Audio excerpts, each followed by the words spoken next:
Yes guys, and welcome back to the channel, or if you're new here then welcome to the channel. Today I'm going to be running through the 4-2-3-1 custom tactics and player instructions. As always, if you did like the video, make sure to like and subscribe as this channel is new. I'm going to be uploading daily videos, so it's very important that you subscribe because you're going to get a lot from it. So without further ado, let's get into the tactics. So the 4-2-3-1 is top 3 formations in the game. In my opinion, is very similar to the 4-3-1-2. Both narrow attacking formations, and everyone knows the 4-3-1-2 and the 4-1-2-2 are great formations. So let's get into the tactics.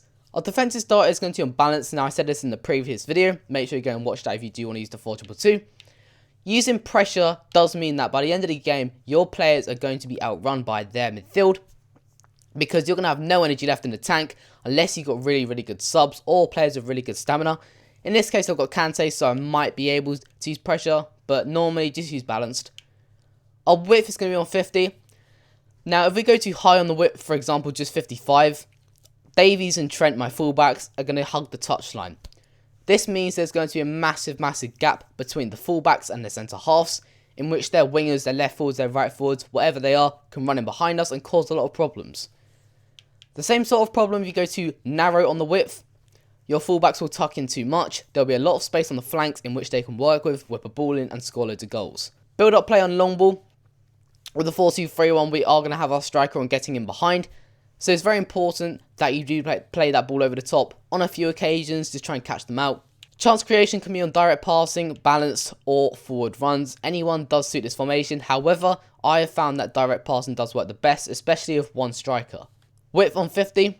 You don't want to go any wider than 50, because if you're going to use a wide formation, or if you're going to go too wide, you may as well use like a 4-4-2, or in a wider formation, guys, the 4-2-3-1 second. For this formation though, we just keep it on 50, perfectly balanced.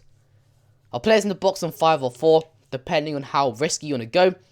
If you want to commit men forwards, but sometimes get hit on the counter attack, feel free to use 5, maybe even 6. If you do not want to get hit on the counter attack, I recommend using 4 or 3.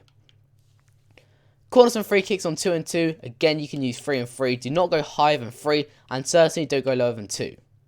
As always, guys, make sure to like and subscribe. Subscribing, you will gain a lot from it with daily uploads, tips and tricks, squad builders, custom tactics, whatever you want.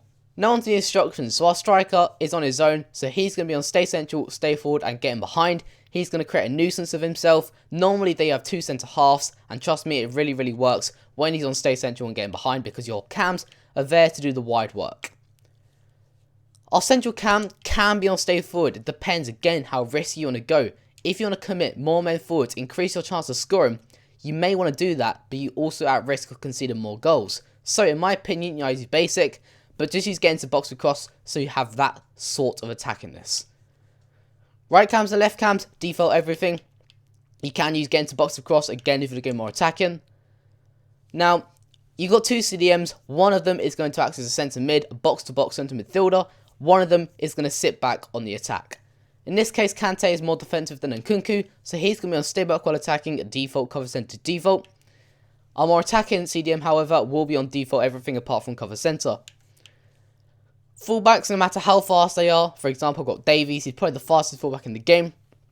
Or Trent, he's very good at attacking. You do not want to push them forwards. Again, this will leave major gaps behind your defenders. Also, what's the point in going forward when you've got wide cams up there? Centre halves, just default everything. And goalkeeper, you can use comes crosses and sweeper keeper. However, you can use default. Sometimes they're a bit clumsy if you do use this. So yeah, watch out.